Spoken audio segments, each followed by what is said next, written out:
ओंकारं बिंदु संयुक्तं नित्यं ध्यायन्ति योगिनः कामदं मोक्षदं चैव ओंकाराय नमो नमः।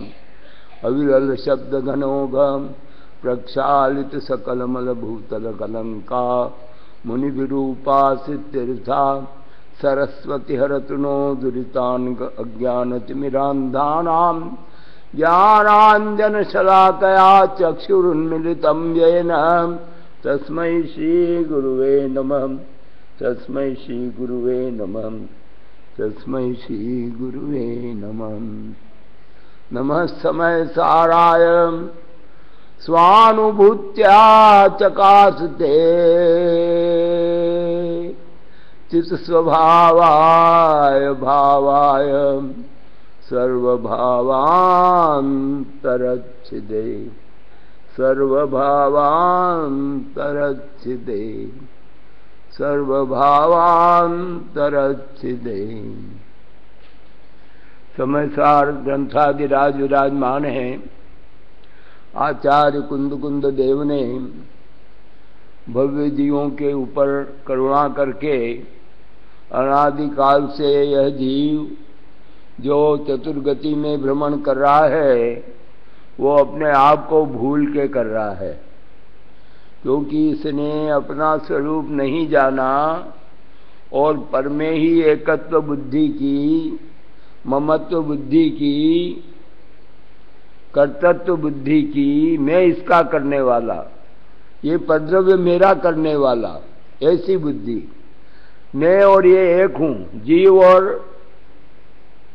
शरीर एक है। देह जीव को एक गिने बहिरात्म तत्व मुधाए। बहिरात्मा मूढ़ किसको कहा? अज्ञानी। कि जो जीव और आत्मा को और शरीर को, जीव और शरीर, जीव अभी तक जीव जब बात करते हैं तो हम इसको समझते हैं कि ये जो शरीरधारी मनुष्य है ये जीव है, परंतु ये तो यहीं पड़ा रह जाता है। जब इसकी आयु का अंत होता है तो ये तो यहाँ पड़ा रह जाता है। तो जो जीता है, जीता था और जीता रहेगा, ऐसा जीवत्व शक्ति वाला, ऐसा चैत्य शक्ति वाला, चिति शक्ति वाला, ऐसा जो मैं जीव हूं, उसको बताने के लिए, उसका स्वरूप बताने के लिए ये समयसार ग्रंथ की और पंच परमागम के ग्रंथों की रचना आचार्य कुंद स्वामी ने भव्य जीवों पर करुणा करके की है। तो इसमें वस्तु स्वरूप का कथन बताया है। क्या बताया है? वस्तु स्वरूप का कथन, यानी मैं कौन वस्तु हूं।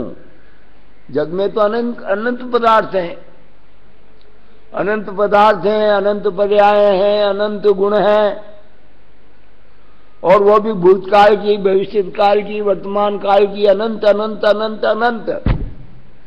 परंतु उन अनंत पर्यायों में मेरी क्या स्थिति है? मैं कौन हूं? कि मैं तो सर्वथा सबसे भिन्न हूं, चाहे वो अन्य जीव हो चाहे अजीव हो। मेरे लिए तो अन्य जीव भी अनात्मा है, अजीव है, क्योंकि मेरे कार्यकारी नहीं है।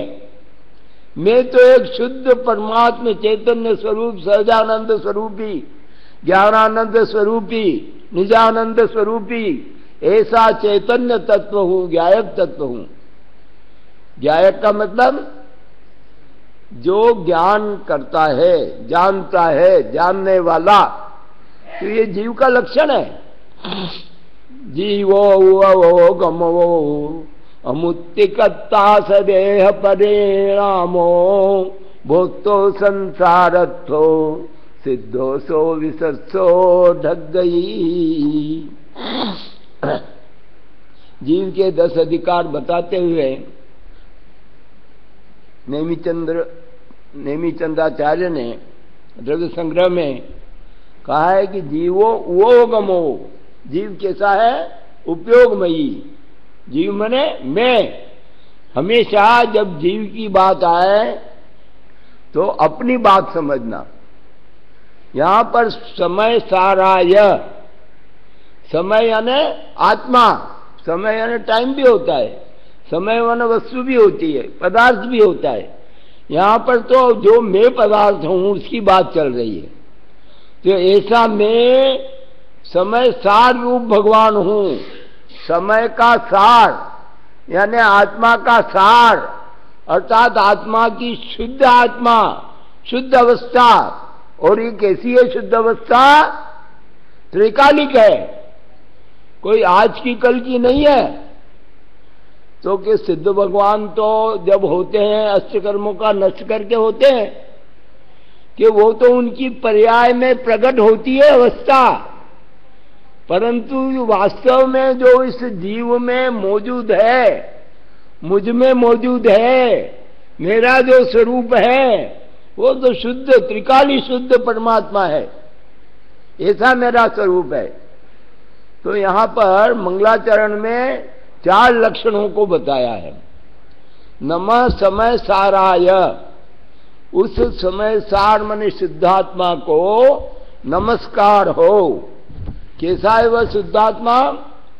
स्वानुभूत्या चकासते, स्वानुभूति, अपने आत्मा की, स्व माने निज आत्मा, उसकी अनुभूति, अनुभवन, उसके स्वरूप का विचार, उसमें दृढ़ता, उसमें रुचि, ऐसा जो अनुभव है वो निजानुभव से प्रकाशित होती है।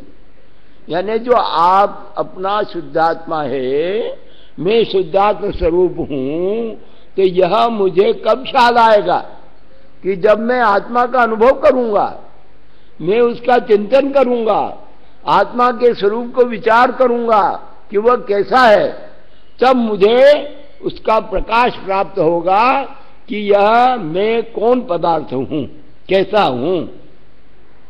तो ऐसा नमः समय साराय स्वानुभूत्या चकासते, अपनी स्वानुभूति से ही जो प्रकाशित होता है, वो कहते हैं कि चित्त स्वभावाय, कि इसका स्वभाव कैसा है। अच्छा, प्रकाशित होता है तो समझ लिया, परंतु प्रकाशित होता है तो क्या प्रकाश होता है कि चित्त स्वभावाय भावाय, चित्त मने चैतन्य, चित्ती शक्ति, चैतन्य चैतन्य चैतन्य हमेशा चेतता हुआ, जानता हुआ रहता है। चैतन्य मने जानना और देखना, ज्ञाता और दृष्टा।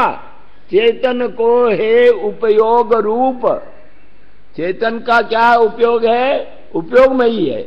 और उपयोग का क्या लक्षण है? ज्ञानोपयोग और दर्शनोपयोग। तो ऐसा ज्ञान और दर्शन स्वरूपी यह भगवान आत्मा जो मैं साक्षात सिद्ध समान विराजमान हूं, ऐसा चित स्वभावाय, ऐसा मेरा चैतन्य ही स्वभाव है, चेतना ही स्वभाव है, चित स्वभावाय।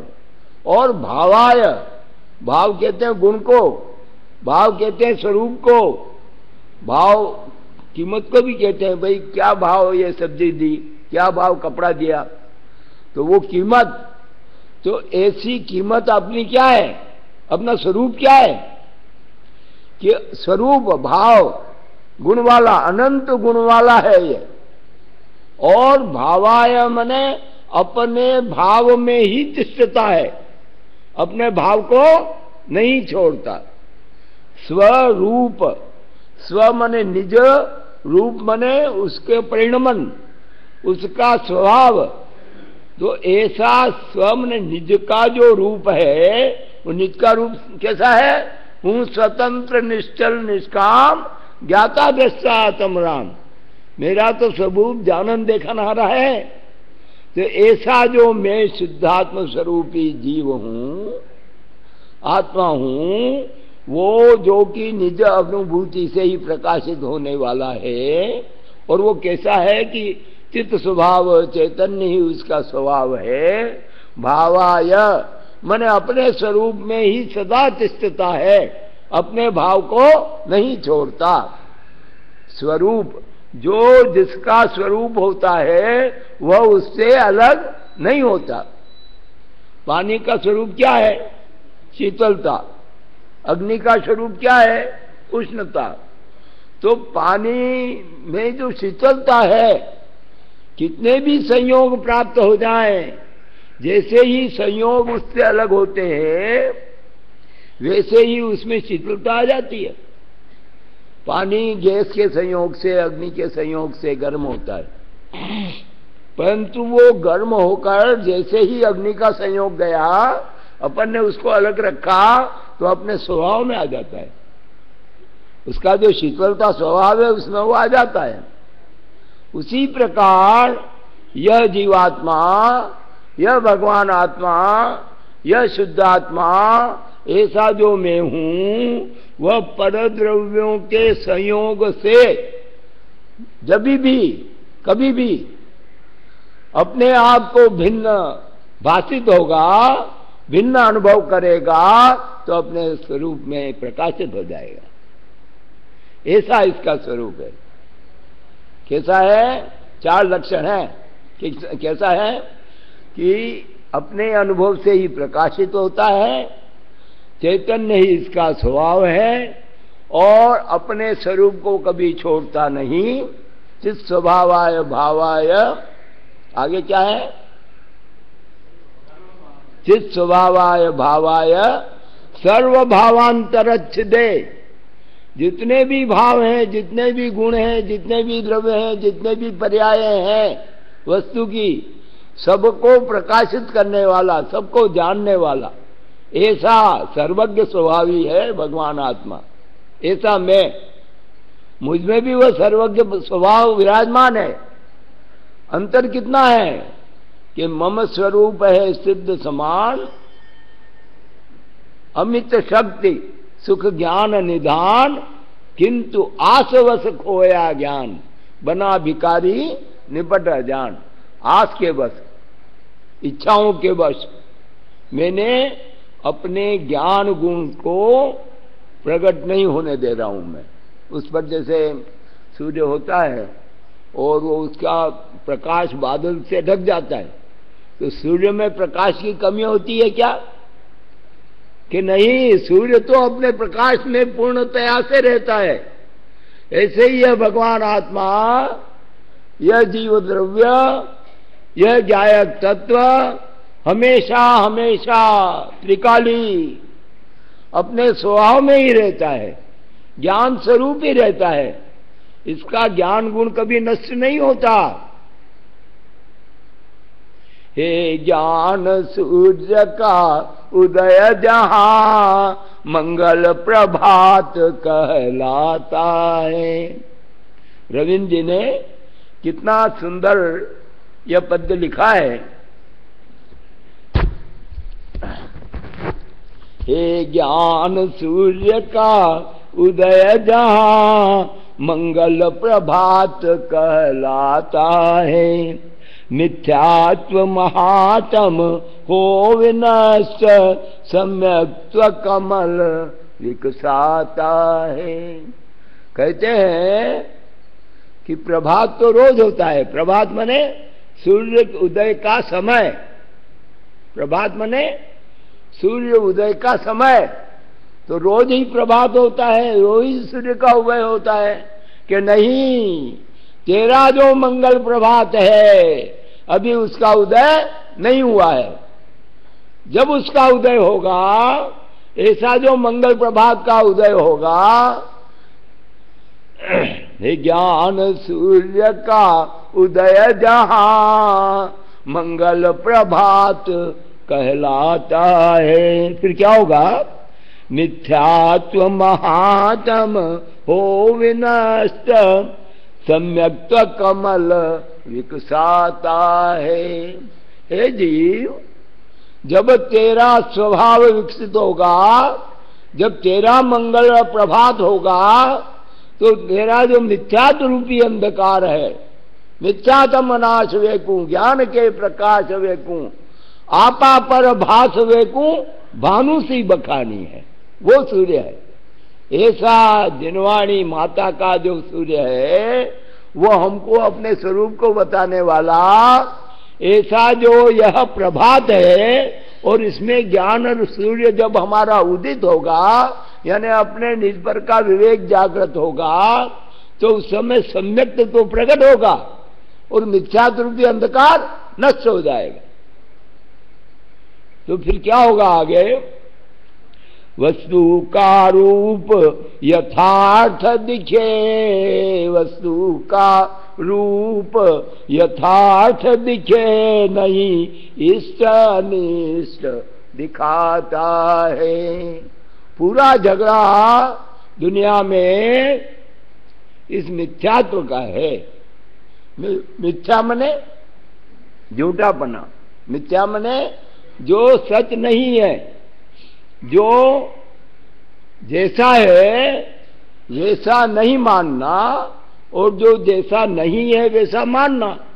ये शरीर जीव नहीं है परंतु इसको जीव मानना, और जो आत्मा है वो तो शुद्ध है तो उसका शुद्ध मानना। तो ऐसा जो मिथ्या अपना परिणमन हो रहा है, मिथ्या भाव हो रहा है, मिथ्यात्व के वश में हो रहे हैं, उसमें सो रहे हैं। कह रहे हैं कि अनादि से मिथ्यात्व की निंद्रा में सो रहा है। मोह नींद के जोर जगवासी घूमे सदा, कर्म चोर बचाऊं और सर्वस लूटे सुधी नहीं। कि मोह नींद के जोर, मोह रूपी नींद के कारण कैसी निद्रा है? वो महानिद्रा है। ये रोज की जो निद्रा होती है ना, ये तो 4 घंटे 6 घंटे में खत्म हो जाती, पूर्ण हो जाती, जग जाता आदमी। परंतु कहते हैं कि तू अनादिकाल से मोह रूपी निंद्रा में सोया हुआ है, अभी तक जागा नहीं है। तो जाग जाग, जागो जागो मेरे भाई, समय नहीं अब सोने का है। सोते सोते सदियां बीती, समय नहीं अब खोने का है। अब भी जाग जा, अब भी चेत जा। अभी गुरुदेव का प्रवचन हो रहा था सीडी का, क्या कहा था उसमें कि जब इसको सम्यक प्रकट होता है, वो भी निश्चय, निश्चय सम्यक दर्शन, ऐसा जोड़ दिया था उस पर कि निश्चय सम्यक दर्शन। यानी क्या? सम्यक दर्शन 2 प्रकार का होता है कि नहीं व्यवहार से समझाने के लिए उसको कहा जाता है कि तत्वों का सच्चा श्रद्धान करना, देवशास्त्र गुरु की श्रद्धा करना, ये व्यवहार से सम्यक दर्शन है। निश्चय से तो क्या सम्यक दर्शन है? परद्रव्यनते भिन्न आप में रुचि सम्यक भला है। अभी सम्यक की बात चल रही। वो क्यों चल रही है? कि अपने अपने स्वरूप को नहीं पहचाना, और वो समय सारा है जो है ना, और जो स्वभाव आया है, और जो अपनी अनुभूति से प्रकट होने वाला है, तो वो कैसे होगा? कि मिथ्यात्व के दूर होने से होगा। अपनी जो मिथ्या मानवता है उसको दूर होने से होगा, तभी वो अपना सर्वज्ञपना भी प्रकट होगा। तो कहते हैं कि वस्तु का रूप यथार्थ दिखे नहीं, इष्ट अनिष्ट दिखाता है। जब इसका मिथ्यात्व नष्ट हो जाता है, इसका मिथ्या भाव यानी जिसका जैसा परिणमन है, जिस वस्तु का जैसा स्वरूप है, उसका यथार्थ रूप में वैसा स्वरूप नहीं समझता है, तो यह जो इसकी अज्ञानता है, मिथ्यात्व कितनी तरह का है? कितनी तरह का है? 5 तरह का। कैसा? विपरीत अज्ञान विनय के, संशय अज्ञान कुनय के। विपरीत एकांत, विनय, संशय और अज्ञान। तो ऐसे जो यह मिथ्या परिणमन अपना होता है, आलोचना पाठ में सब पढ़ते हैं, आलोचना पाठ में रोज पढ़ते हैं कि ये जीव नित्य अपने क्रियाओं में कितने तरह के पाप करता है। कितनी तरह करता है? 108 तरह के। तो ऐसे सब है, छोटे छोटे पद्यों में बहुत सार भरा हुआ है। अपना जो प्रभुपतित पावन, ओहो, मैंने अपना नहीं पिछाना, आन मान्यो देव विविध प्रकार दी, वहां भी मिथ्यात्व का वर्णन है। और सकल ज्ञेय में, उसमें भी कि मेरे निज स्वरूप को नहीं जाना। तो सब में सार भरा हुआ है, सिर्फ समझने की बात है। और वो समझ कब आएगी? जब अपने में रुचि होगी। रुचि के बिना कोई कार्य नहीं होता। इसलिए सद्गुरुदेव अपने को बार बार विविध ग्रंथों की रचना के द्वारा उपदेश देते हैं। जिनवाणी हमको समझाती है कि अपने स्वरूप को पहचानो। जब यह उस स्वरूप को पहचान लेता है, वस्तु का रूप यथार्थ दिख जाता है, तो नहीं इष्ट अनिष्ट दिखाता है। तो फिर वो इष्ट और अनिष्ट की कल्पना जो है वो मिथ्या हो जाती है, दूर हो जाती है। क्यों? कि वस्तु का तो जो स्वभाव है वो है, और स्वभाव कभी वस्तु से अलग होता नहीं। इसलिए जिस वस्तु का जैसा स्वभाव है वो उससे मिटने वाला नहीं है। तो मैं भी शुद्ध जो ज्ञानानंद स्वरूपी हूं, मेरा शुद्ध ज्ञान और दर्शन जो स्वभाव है वो मुझसे दूर होने वाला नहीं है। तो फिर क्या है कि मैं उसको नहीं पहचान कर, मैं उसमें आपा का ध्यान नहीं देकर, अपने स्वरूप को अपना नहीं मानकर जो परद्रव्यों में इष्ट अनिष्ट का कल्पना करता हूं, तो वो कहते हैं कि नहीं, इष्ट अनिष्ट दिखाता है। जब इसका मिथ्यात्व दूर हो जाता है तो परद्रव्यों में जो इसका इष्ट बना अनिष्ट बना है वो मिट जाता है। कि भाई कोई वस्तु तो हमको अच्छी लगती है और कोई बुरी लगती है, आप कैसे कहते हो कि इष्ट अनिष्ट नहीं है? कि अरे भाई वो तेरी कल्पना मात्र है। सुख दुख तो है मात्र कल्पना, जिसकी जैसी रहे भावना। कि सुख दुख तो मात्र कल्पना है। एक स्वस्थ पुरुष है, उसको अपन बढ़िया बढ़िया गुलाब जामुन खिलाएंगे तो वो उसके लिए इष्टकारी हो जाता है नहीं? वो तो जैसा है वैसा है। परंतु वही अस्वस्थ पुरुष रोगी के लिए अनिष्टकारी हो जाता है। तो वस्तु तो एक ही है। तो इसलिए जिसका जैसा हवा, अब हवा, ठंडी हवा गर्मी में तो हमको इष्ट लगती है, और वही ठंडी हवा सर्दी में हमको अनिष्ट लगती है। तो जैसा जिसका परिणमन है, तो यहां जीव को समझाते हैं कि अरे भाई, वस्तु का जैसा स्वभाव है उसका वैसा है, और जो ये इष्ट अनिष्ट के संयोग तुझको मिलते हैं वो तो पूर्वकृत कर्मों के, निजकृत पूर्वकृत कर्म पूर्व जन्मों के तुझको तो भोगना होगा। अरे अनंत अनंत काल से, अनादिकाल से जो अपने कर्म किए गए हैं, हमने किए, मैंने किए। उस मैंने जो अनंत कर्म किए हैं तो वो तो बंधे हैं, तो उसका उदय आएगा तो भोगना ही पड़ेगा। तो कहते हैं ज्ञानी भुगते ज्ञानते और मूर्ख भुगते रोए। तो वो जो उदय होता है, अनिष्ट का उदय होता है, उपसर्ग होता है, तो उसको ज्ञानी तो ज्ञान से भोगते हैं। तो क्या हो जाता है कि भवबंधन तरतर टूट पड़े, खिल जावे अंतर की कलियां। उस समय जब भावलिंगी संत अपने तपस्या में, निज आत्मा में लीन होते हैं, तो कितने भी उपसर्ग आ जाएं, वे अपने स्वभाव से च्युत नहीं होते। उनको पता नहीं लगता है कि मेरे शरीर कहाँ है, क्या हो रहा है। कुछ नहीं, काटो, मारो, छेदो, भेदो। तो जब वो स्वभाव में लीन होता है तो वो परद्रव्यों से ममत्व तो बिल्कुल नहीं रहता।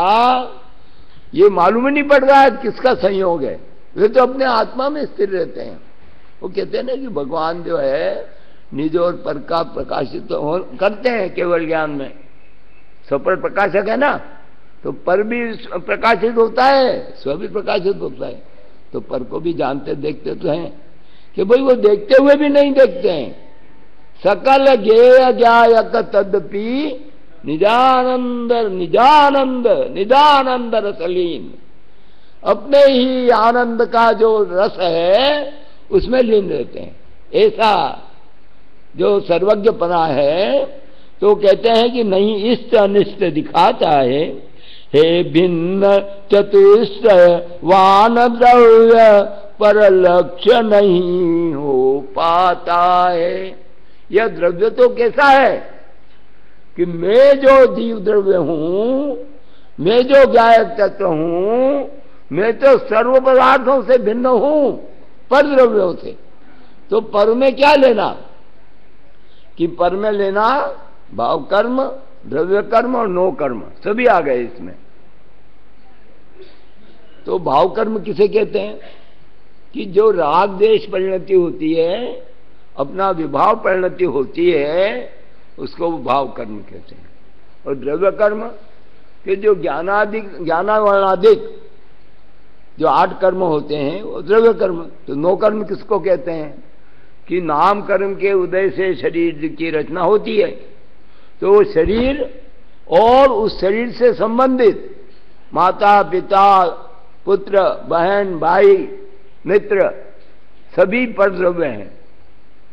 और कि वो जो तेरा धनमाल है, मकान है, जायदाद है, वो भी सब पर है, तो वो नो कर्म में आता है। तो ऐसे यह जीव शुद्ध चैतन्य स्वरूपी पर द्रव्यों से भिन्न, ऐसा जब हे भिन्न चतुष्टयवान द्रव्य, चतुष्टय यानी द्रव्य क्षेत्र काल और भाव, इससे अलग नहीं होता। जीव का जो द्रव्य है शुद्ध चैतन्यमयी, तो अपनी चेतनता को नहीं छोड़ता।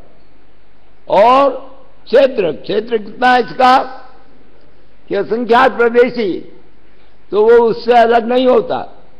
परंतु वो असंख्यात प्रदेशी में कितनी विशेषता है कि वो तो लोक प्रमाण फैल सकता है उसमें अगुरु लघुत्व है।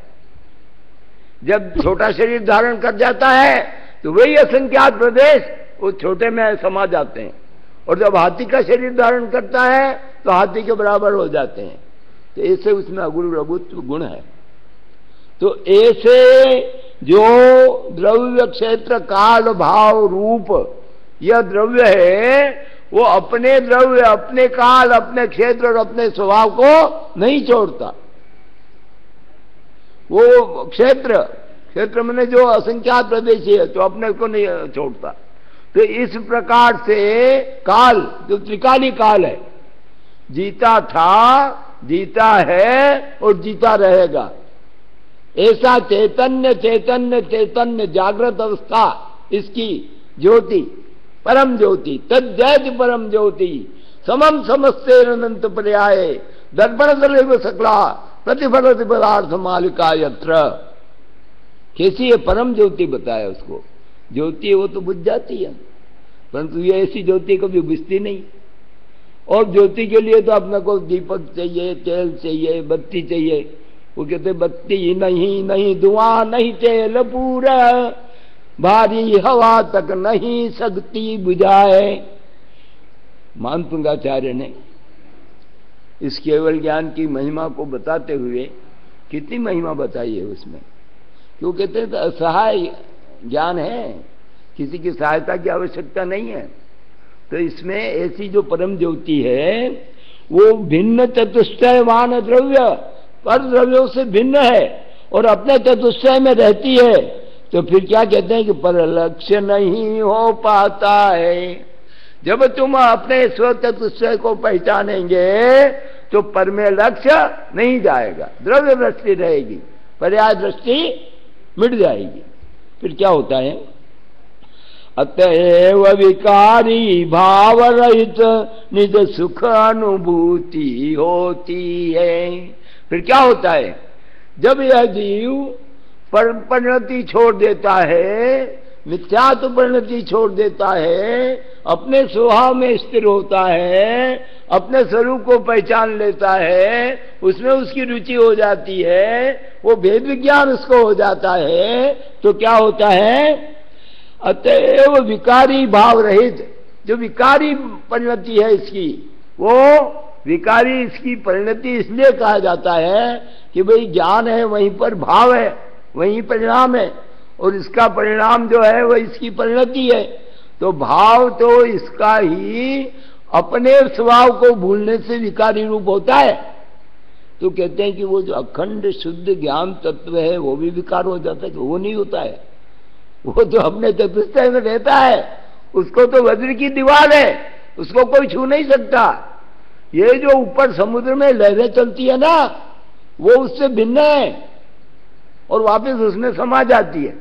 तो चाहे ज्ञान की शुद्ध परिणति हो, चाहे ज्ञान की विकारी परिणति हो, वो अपने ज्ञान तत्व को कभी भी भिन्न नहीं होती, उससे अलग ही है। और ऐसे ज्ञान तत्व का जब हमें प्रकट में अनुभव हो जाता है तो विकारी भाव ये रहित निज सुख अनुभूति होती है। जो अपना आत्मा का सुख है, चैतन्य ही सुख है, धनानंद, चिदानंद, सहजानंद, परमानंद, ऐसा जो सुख, अनंत सुख का धनी यह भगवान आत्मा जो मैं हूं, सिद्ध समान हूं, ऐसी उसकी परिणति हो जाती है, तो फिर सुख का अनुभव होने लगता है। फिर स्वयं प्राप्त उस ज्ञानी के इच्छा पिशाचिनी भक्ति है। तो क्या होता है कि उस ज्ञानी के, किस ज्ञानी के? जिसको भेद विज्ञान हो जाता है, जिसका मिथ्यात्व मिट जाता है, जिसके सफर का विज्ञान हो जाता है, जो अपने में स्थिर हो जाता है, अपने में उसकी रुचि हो जाती है, उसमें जम जाता है, रम जाता है, ऐसे ज्ञानी जीव के स्वयं तृप्त, कहते हैं स्वयं ही तृप्त रहता है, किसी की परवाह नहीं है, किसी के अधीन नहीं है, वो तो स्वाधीन है, अपने चतुष्टय में है, किसकी परवाह है? अरे पर द्रव्य मेरे को छू भी नहीं सकता अणुमात्र भी, तो वो मेरा क्या बिगाड़ेगा? ऐसा वो तृप्त हो जाता है। स्वयं तृप्त उस ज्ञानी के इच्छा पिशाचिनी भक्ति है। तो इच्छा जो है ना, वो दुख की जननी कहा जाता है। Wants are indefinite in number, they are never satiable. If one is satisfied, another arises. Economics में यह प्रिंसिपल है, अर्थशास्त्र में, कि इच्छाएं अनंत होती हैं और अनंत दुख की जननी है, दुख रूप है, और एक इच्छा को पूरी करो दूसरी जागृत हो जाती। भूख बंद किया, प्यास लग गई, प्यास बंद किया तो और दूसरी बाधा हो गई। तो इस तरह से इच्छाओं के बाद इच्छाओं के बाद इच्छाओं के बाद निरंतर चलती रहती हैं, इनका अंत नहीं होता है। तो कहते हैं कि उस ज्ञानी के इच्छा पिशाचिनी लिखा है उसको, कि जो पिशाचिनी, पिशाच का भूत लग जाता है ना, तो वो इधर उधर भागता रहता है, कभी क्या बोलता है, कभी क्या बकता है, कुछ बोलता है, भागता है। ऐसे ही ये इच्छाओं के लिए ये भी प्राप्त कर लूं, ये भी प्राप्त कर लूं, सारे संसार को अपना बनाना चाहता है। तो वो इच्छा रूपी पिशाचनी भग जाती है। वाह, फिर क्या होता है? इसको क्या कहते हैं? मंगल प्रभात। क्या कहते हैं? मंगल प्रभात। कैसा होता है मंगल प्रभात, ये बताया है। यानी अपने आत्मा में प्रथम बार जो ज्ञान सूर्य का उदय होता है उसको मंगल प्रभात कहते हैं। वो ज्ञान सूर्य कैसा है? विज्ञान रूप है, भेद ज्ञान रूप है, निज पर का स्वरूप को पहचानने वाला, अपने में रुचि करने वाला, ऐसा जो निस्वरूप है। तो कहते हैं तत्क्षण संवरमय भावों से नवबंध पद्धति रुकती है। तो तत्क्षण फिर देर नहीं लगती है, वह बंधन तर टूट पड़े, फिर देरी का सवाल नहीं है। जैसे भी इसको निज पर का विवेक हो जाता है, भेद ज्ञान हो जाता है, पर द्रव्यों से भिन्नता प्रकट हो जाती है, अपने ज्ञान में उसकी प्रतीति हो जाती है, तो फिर उसको दूसरे द्रव्यों में इष्ट अनिष्टपना, दूसरे द्रव्यों के प्रति चाह, ये मेरा कुछ कर देगा, बिगाड़ कर देगा, सुधार कर देगा, कुछ भी ऐसी कर्तृत्व की भावना, भोक्तत्व की भावना, एकत्व की भावना, ममत्व की भावना नहीं रहती। संसार के यही कारण है, एकत्व, ममत्व, कर्तृत्व और भोक्तत्व पर द्रव्यों में। तो ऐसे वो मिट जाने से क्या होता है, तत्क्षण संवरमय भावों से, संवर यानी आश्रव भावों का रुकना, आश्रव यानी कर्मों का आना। तो कर्म भी दो प्रकार के, वैसे तो 3 प्रकार के कर्म है, भाव कर्म, द्रव्य कर्म और नो कर्म। तो यहां पर जो वो कर्म है, वो कर्मों का आना रुक जाता है। तो वो जो कर्म रुकते हैं वो अपने स्वभाव से, और इसके भाव संवर रूप होते हैं वो अपने स्वभाव से, अपनी अयोग्यता से।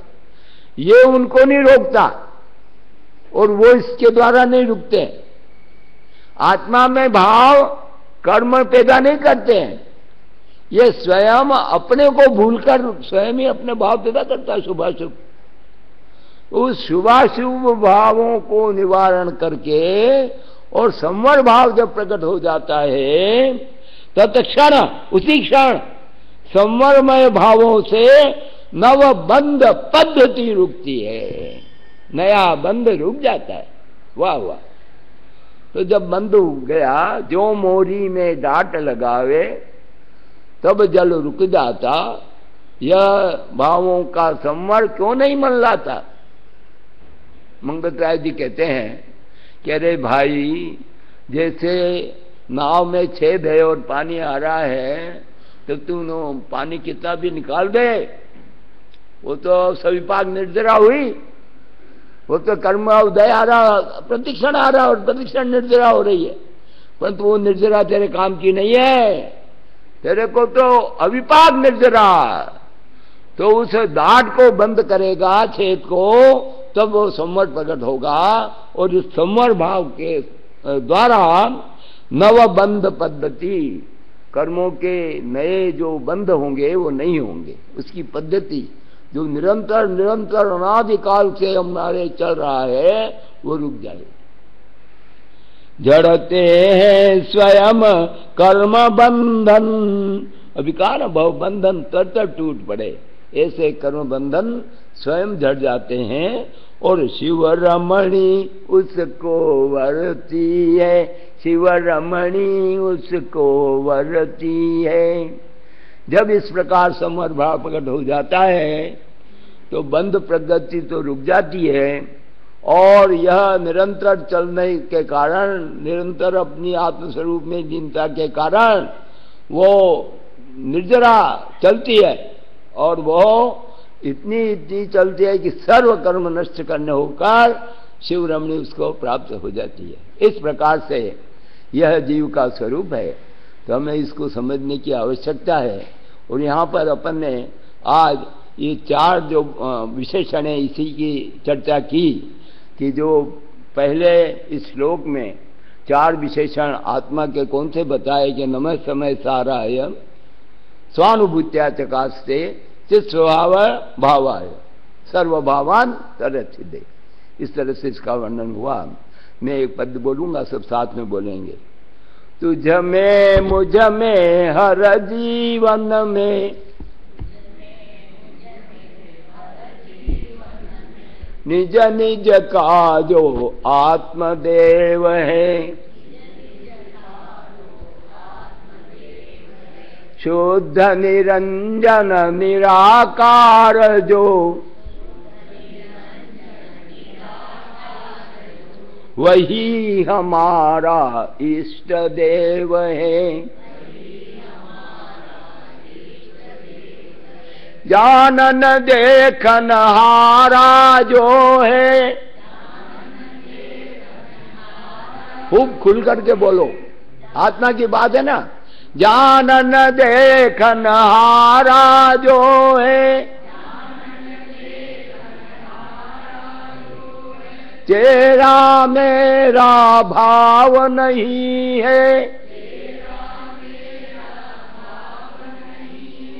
निज को निज में जान रहा जो, निज को निज में जान रहा जो, ज्ञान देव है वही हमारा ज्ञान।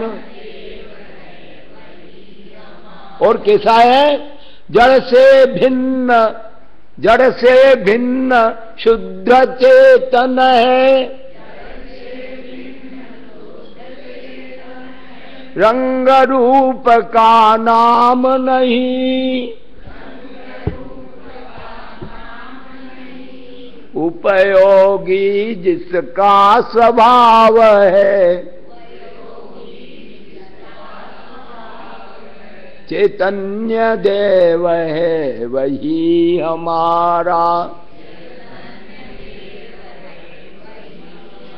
और इस चैतन्य देव की क्या महिमा है? दर्शन ज्ञान अनंत है जिसका, सुख अनंत का जो धारी है, बल अनंत गुण सहित विराजे, अरहंत देव है वही हमारा। अंत में क्या कहते हैं? चेतन जो निज ध्यान लगाते, चेतन जो निज ध्यान लगाते, भव सागर से तिर जाते हैं, जिसको सुर नर मुनि जन जाते, जिसको शुद्धात्म आराध्य देव है, शुद्धात्म आराध्य देव है। तुझ में मुझ में हर जीवन में, निज निज का जो आत्मदेव है, शुद्ध निरंजन निराकार जो, वही हमारा इष्ट देव है। जय जनवान।